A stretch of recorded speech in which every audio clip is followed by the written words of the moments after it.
This episode is nothing but a continuation of my previous episode on sharing my life lessons that I have acquired from my previous bosses in different jobs. So in the previous episode, I have discussed about 2 life lessons, and from there I'm continuing this episode where my third life lesson was even more exciting than the first 2 life lessons. That whenever I made any mistake, then I was always keeping it to myself, only to invite difficulties for me. Instead, it was always better that you straight away go to your boss and tell them that what mistakes you have done. And of course, you will not do anything intentionally unless you have any motive in your mind. But in most of the cases, you will be heard, you will be given that much needed cooperation and support, and your boss will be on your side. So whatever happens, just brief him and let's see how it goes. Hello everyone, how are you all? This is in continuation of my previous episode, and you are listening to our podcast Better You, Better Life, a self-improvement plan SIP podcast, season 1, episode number 47. This is part 2 of the previous episode, as I said, and we are continuing with my third life lessons. It is always better that you narrate your boss the first time, because your boss will have some idea. If your boss has a good camaraderie with yourself, then definitely he will help you out, and that's how you will able to foster a strong relationship within all of us. Because I remember I made so many mistakes in my report, in my errors, and I felt that I made a mistake, and then I went to my boss and I told him that, sir, you were expecting this XYZ output from me, but I'm sorry, I couldn't deliver you the exact output, but this is how I did, but now I'm unable to go further about it. Please guide me.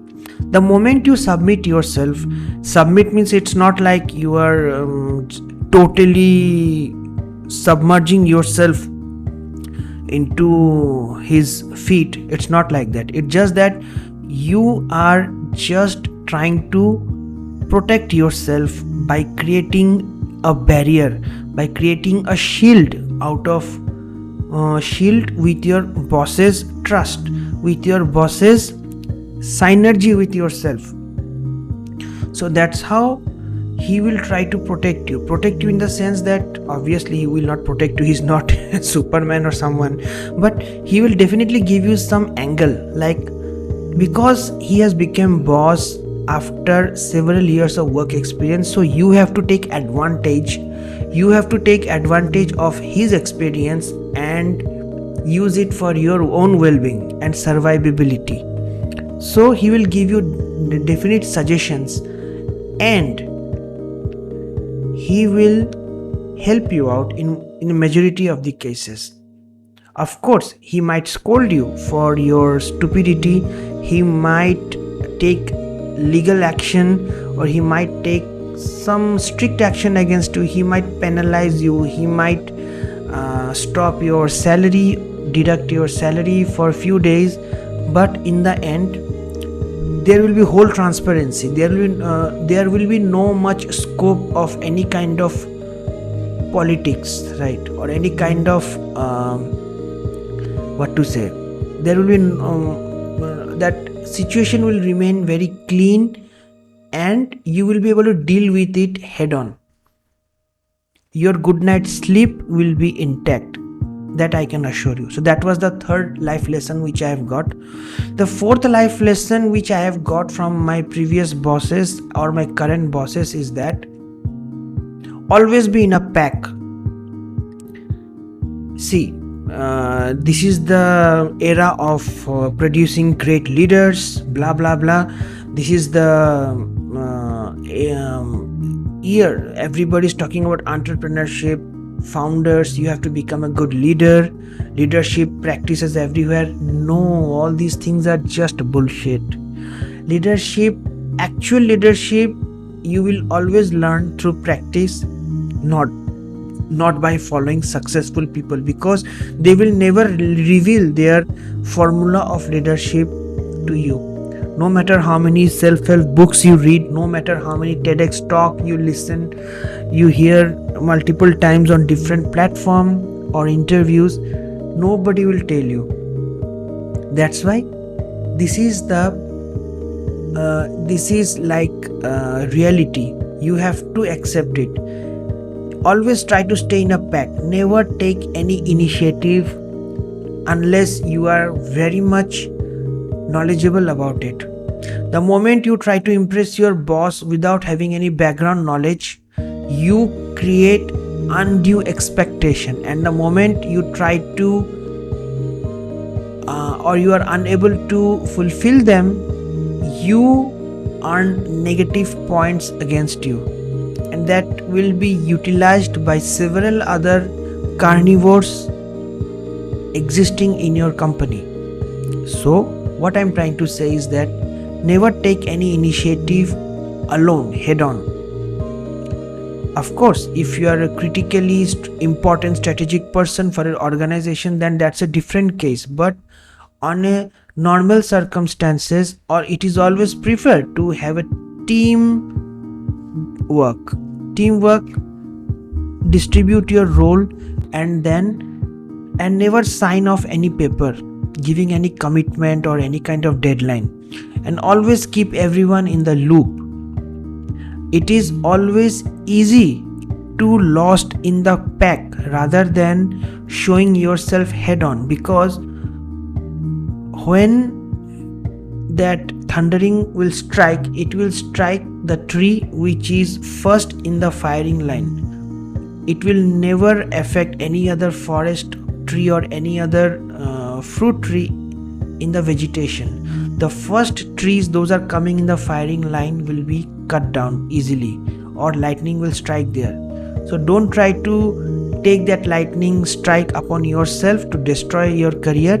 Instead, always try to be in a pack of wolves.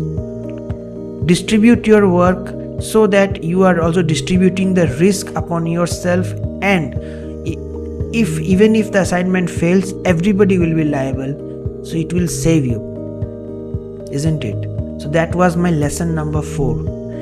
And my final lesson for today's episode is that I always try to maintain a fixed channel of communication, and this I have learned the very hard way, because there was an instance in one of my previous jobs where I have to report to multiple bosses.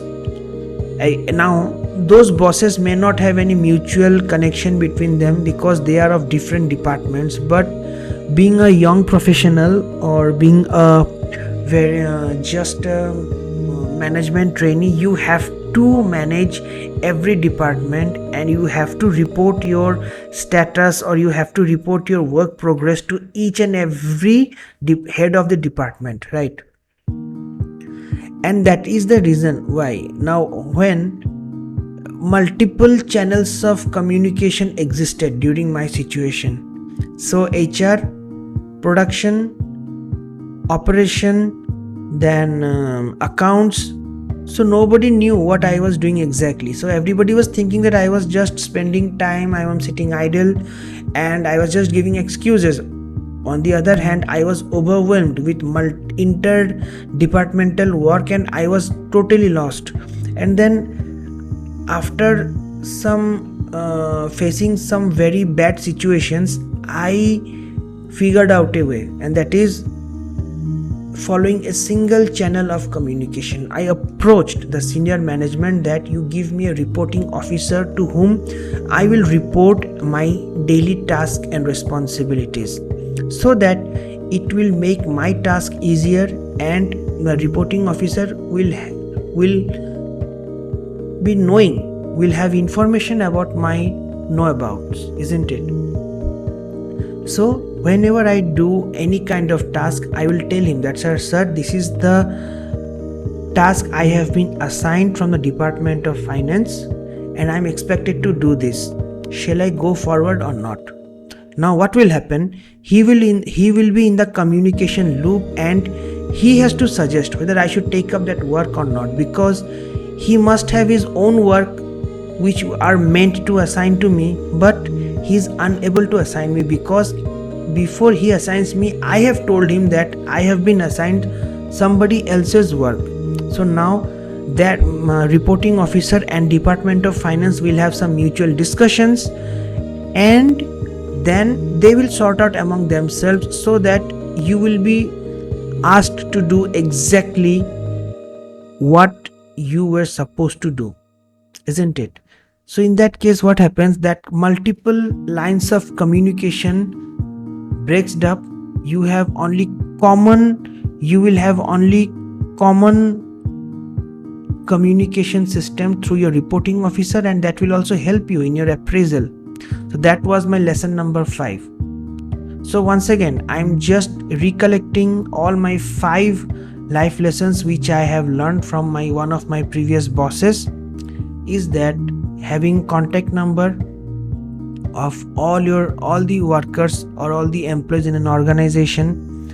Number 2, always have a reporting officer for you, so that you are able to maintain a good line of communication and transparency. Number 3, when it comes to taking lead, always better to stay in a pack of wolves rather than showing yourself and taking the initiative head on. Number 4 is that you will always brief your boss about your daily tasks and responsibilities, so that you are able to foster a good relationship with your boss, and he will be in the idea that what you are doing and what are your capacity.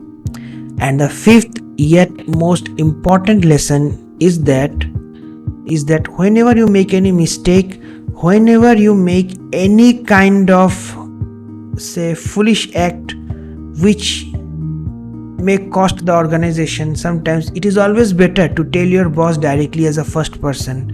Don't delay, don't discuss with your colleague, team member, well-wisher, parents, friends, anybody. Just go to your boss and tell him and ask for suggestion. By doing this, you are creating a shield of boss's experience, and you are able to utilize his experience for your own betterment. I hope all these 5 lessons will be of some value to you. In the next episode, we will discuss about some other idea or other concept in order to make better version of ourselves.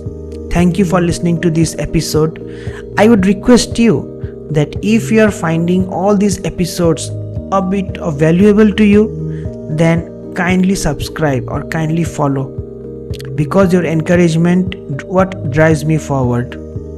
I will see you in the next episode. Thank you for listening. Signing off.